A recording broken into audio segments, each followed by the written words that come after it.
వర్షానికి చూడండి మా మొక్కలు ఎంత ఫ్రెష్గా ఉన్నాయో, చాలా సంతోషంగా ఉన్నాయి. ఇదిగో ఇవి విత్తనాలు, ఇవి తోటకూర. ఇవి ఎక్కువ పడిపోతూ ఉంటాయి అన్నమాట, పడిపోయి లేస్తూ ఉంటాయి. చాలా ఎక్కువ, ఒకసారి వేస్తే చాలు ఇంకా అలా అవుతూ ఉంటాయి అన్నమాట. మొత్తం గడ్డి అయితే కొంతవరకే క్లియర్ చేశాను, ఇంకా చాలా ఉండిపోయింది. చూడండి ఎలా ఉందో. సో ఇదిగో నిన్న మళ్ళీ వర్షానికి, ఇవాళ మధ్యాహ్నం వర్షానికి పడిపోయాయి అన్నీ పడిపోయి మొత్తం క్లీన్ చేయాలి.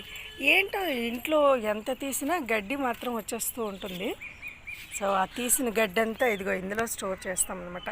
స్టోర్ చేసి దీన్ని మళ్ళీ ఇది కొన్నాళ్ళకి మొత్తం ఫెర్మెంట్ అయిపోయి ఎండిపోయి అయిపోతుంది కదా, మళ్ళీ ఈ గ్రో బ్యాగ్స్లో వేసేటప్పుడు అడుగుని పడేసి బాగా ఎండిపోయినవి మళ్ళీ మనము కంపోస్ట్ అయిపోతుంది. మీదని కొంచెం గెత్తం వేసేస్తే కంపోస్ట్ అయిపోతుంది అన్నమాట.